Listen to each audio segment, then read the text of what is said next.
The deafening crack of a gunshot shattered the Christmas party. The bank's police guard aimed directly at Father Christmas, his red costume a glaring target. "Stop, I'll shoot again," he shouted. Santa Claus dove behind a marble counter, dodging the bullet by a hair's breadth. The bank erupted in chaos. Staff screamed and scattered in the frenzy.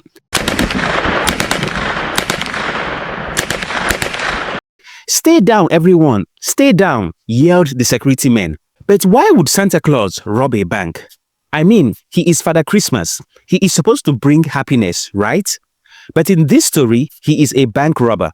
Buckle up for this action-packed, suspense-filled tale of chaos, greed, and also find out the face behind the Father Christmas costume.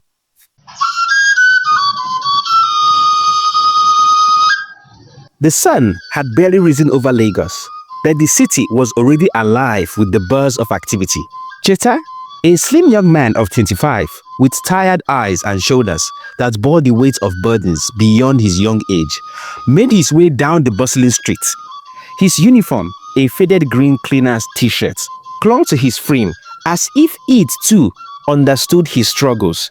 The journey to the bank where he worked wasn't long, but it felt like eternity as he waded through the sea of commuters. Each step reminded him of the weight he carried: a sick mother back in the village, a poor paycheck he got from the bank as a cleaner, and siblings who seemed to have forgotten the meaning of family. Inside the bank, the air was crisp with the hum of air conditioning and the clicking of keyboards. Cheta's job was simple yet humbling. Scrub the floor, dust the furniture, and ensure that the glistening glass doors stayed spotless.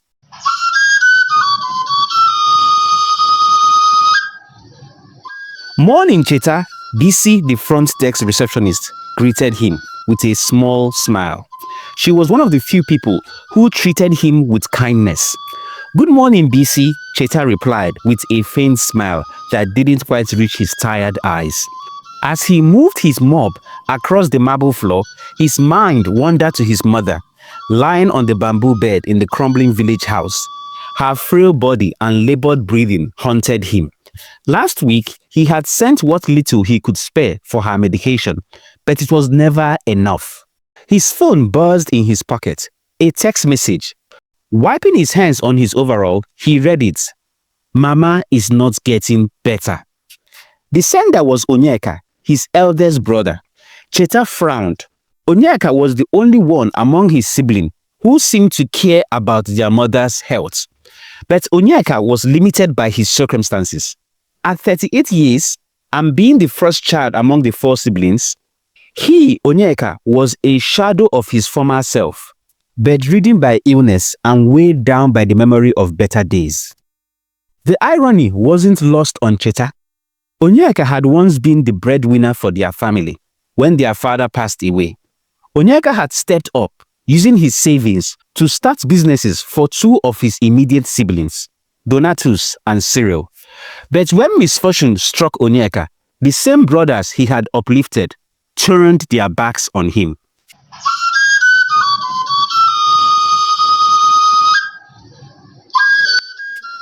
"Cheta, focus!" a sharp voice barked. Cheta jolted. It was his superior, Mr. Adewale, a man with a perpetual scolding face. Sorry, sir," Cheta mumbled, lowering his head as he continued mopping the bank floor. That evening, as Cheta made his way home, his thoughts lingered on his brothers, Donatus and Cyril, who were now wealthy businessmen, driving flashy cars and living in gated mansions.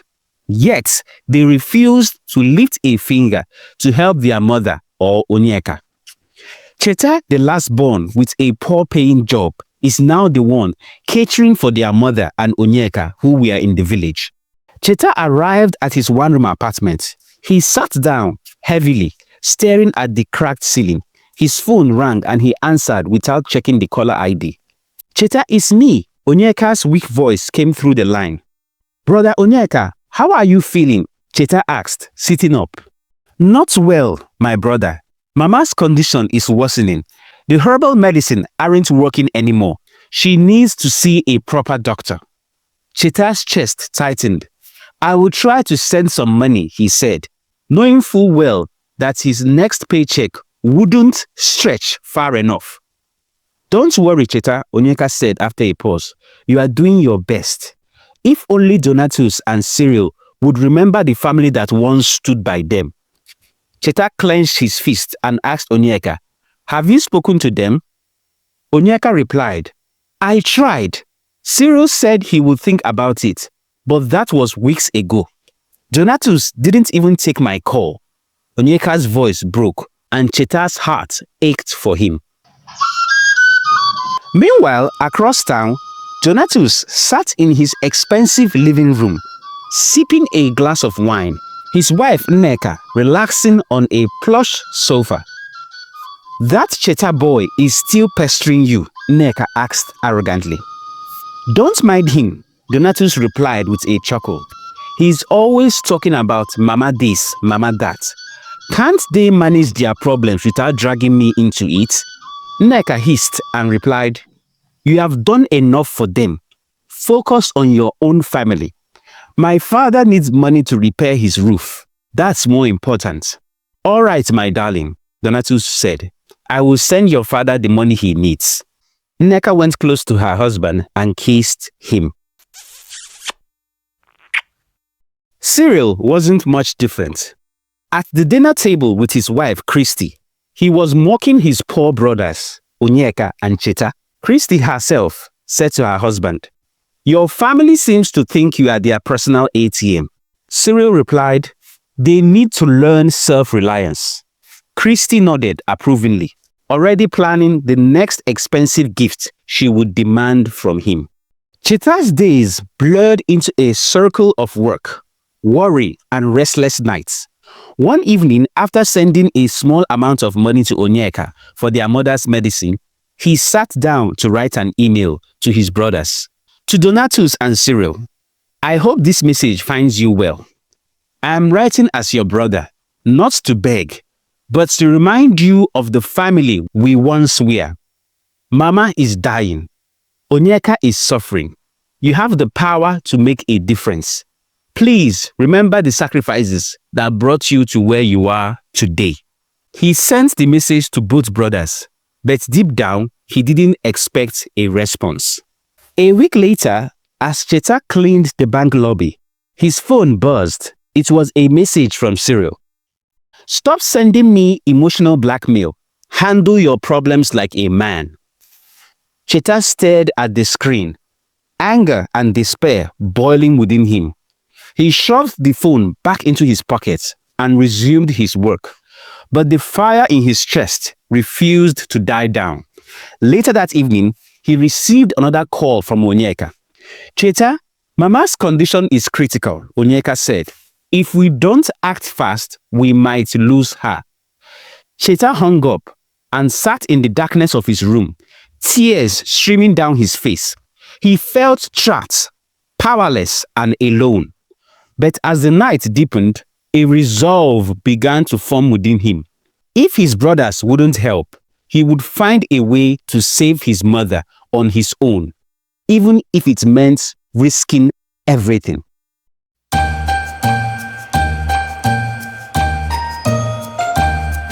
Christmas was in the air. The usual activity in the bank now carried a festive undertone. Staff members were buzzing with excitement as they prepared for the bank's annual staff Christmas party.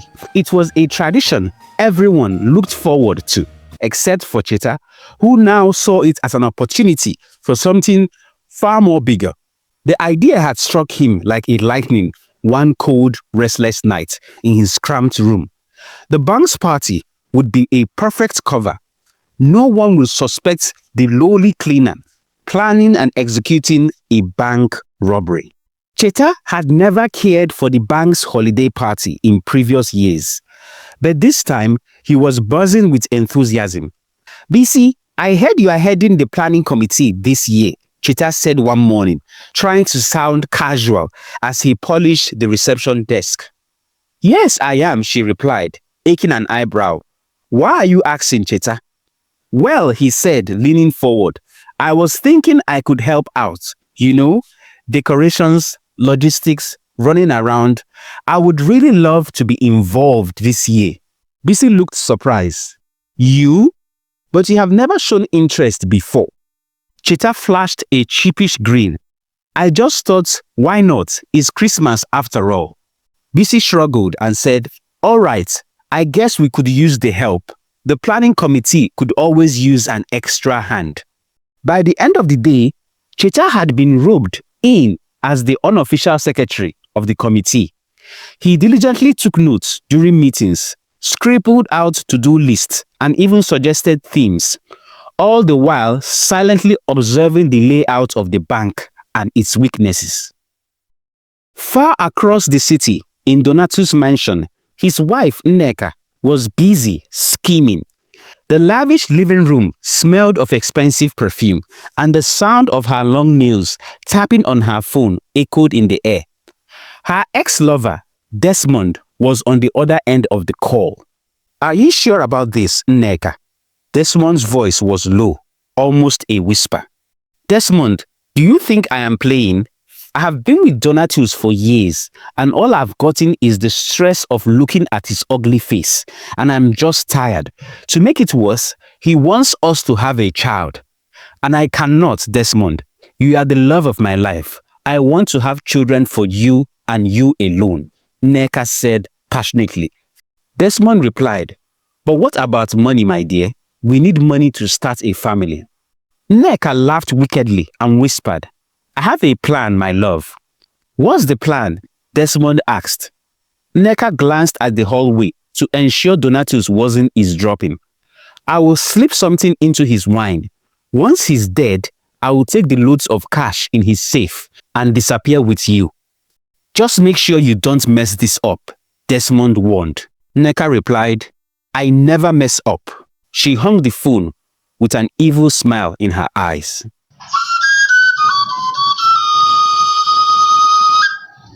Meanwhile, Cyril sat in his luxurious dining room, savoring an elaborate meal prepared by his wife, Christy. She poured him a glass of wine, her smile sweet but calculated. Darling, Christy began, sitting across from him. Onyeka, your elder brother, called me today. He says he has been trying to reach you. Cyril frowned. What did you tell him? I told him you are busy, Christy replied, feigning concern. It's not like we can solve all their problems, right? Cyril sighed, nodding. Donatus called me last week too. He was complaining about Cheta again. That boy is always begging. You have done enough for them, Christy said soothingly. It's time to focus on our family. Speaking of which, my parents need money for the land disputes they are handling. Cyril stiffened slightly, but nodded and said to his wife, I'll send your parents something tomorrow. Christy leaned over and kissed his cheek, her eyes glinting with triumph. Back at the bank, Cheta was deep into his role as the planning committee errand boy. Every detail of the Christmas party became a puzzle piece in his plan. He volunteered to bring decoration, set up the sound system, and even coordinate the food vendors. So, who is playing Father Christmas this year? Cheta asked during a meeting. We haven't decided yet, BC said. Last year, Mr. Adewale volunteered, but I don't think he's up for it this time. Cheta's heart raced. I could do it, he said, almost too eagerly. The room fell silent. BC and the other party planning committee members exchanged skeptical looks. You? BC asked. Yes, why not? Cheta said with a laugh. I mean, it's just wearing a costume and making people laugh, right? Besides, I've got the energy for it. After some deliberation, the committee agreed. Cheta would be Father Christmas. He grinned, knowing this was the final piece of his plan falling into place. At night, as Cheta lay on his thin mattress, his mind raced with possibilities. The Father Christmas costume would allow him access to areas he has never been before.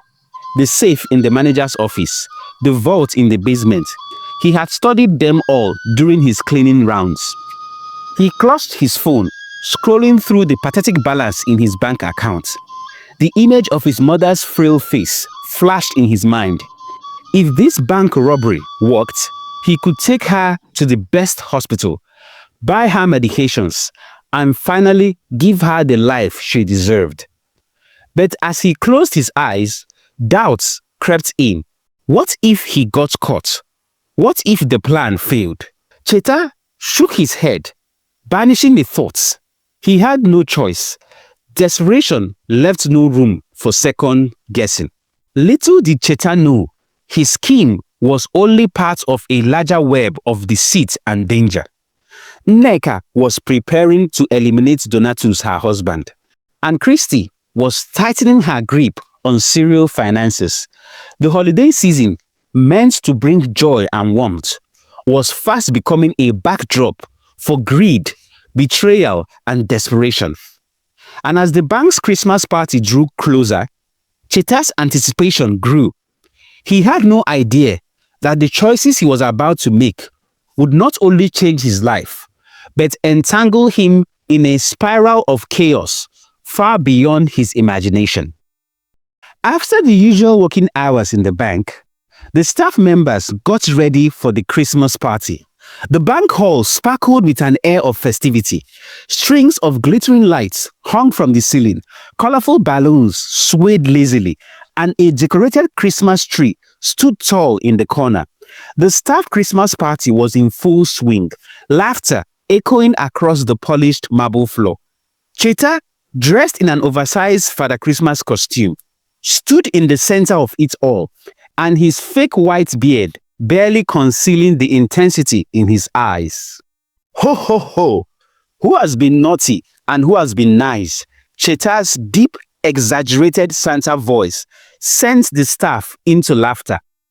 Ah, Mr. Bank Manager, Cheta said, I know you have been drinking too much zobo in the office. Don't deny it, sir. The hall erupted in laughter, and the bank manager, with his pot belly and round glasses, waved him off good-naturedly. BC, the ever-bubbly customer service officer, couldn't help out but giggle. Santa, you should leave the jokes and focus on giving us our Christmas bonuses, she teased. Ah, BC, if I give you this bonus, you might leave us and japa to Canada. The staff members roared with laughter. Cheta's comedic timing was impeccable, and his antics kept the party alive. But beneath the laugh and the festive cheer, his mind raced. His plan was risky, but desperation fueled his every move. He had to save his mother. Tonight, dressed as Santa Claus, he would rob the bank and vanish into the night. As the party stretched on, Cheta observed the staff. Many were already tipsy, swaying to the beat of the DJ's Afrobeats mix. The guard stationed at the bank's CCTV room had also been drawn into the festivities, accepting small bottles of whiskey handed out as party favors.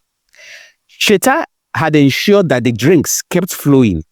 He wanted to get everyone drunk. At exactly 11:45 p.m., Cheta sneaked out, clutching his large Santa Claus sack.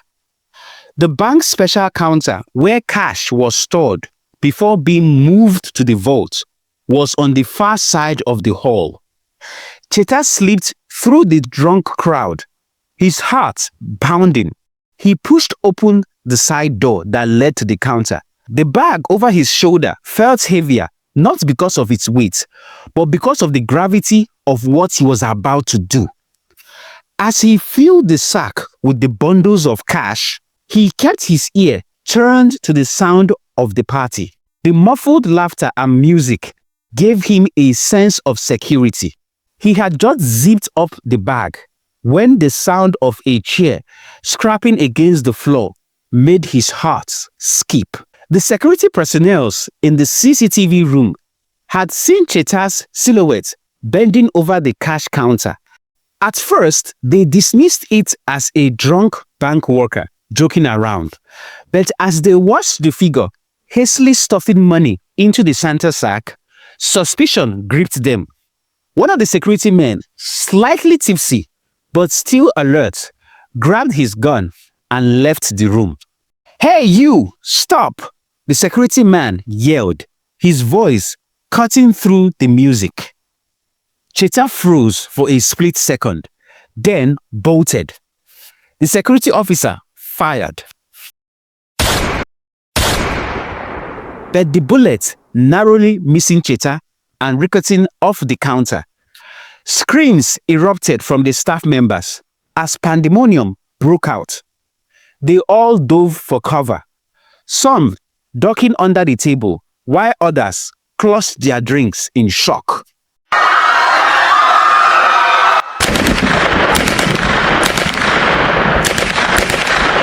"Santa, what are you doing?" BC's voice rang out, a mix of confusion and terror. Cheta didn't respond. He sprinted towards the main exit, ducking behind chairs and desks to avoid the officer's line of sight. His oversized Santa robe hindered his movement, but his survival instinct kicked in. Another gunshot echoed, this time grazing a TV monitor near his head. He dove to the floor, rolling behind a pillar. The security officers advanced cautiously, guns aimed. Cheta grabbed a heavy stapler from a nearby desk and hurled it with all his strength. It hit the guard squarely on the forehead, causing him to stumble and drop his gun. Cheta took his chance and bolted out of the bank hall. Bullets whizzed past him. With adrenaline rushing through his veins, he pushed open the door and disappeared into the night.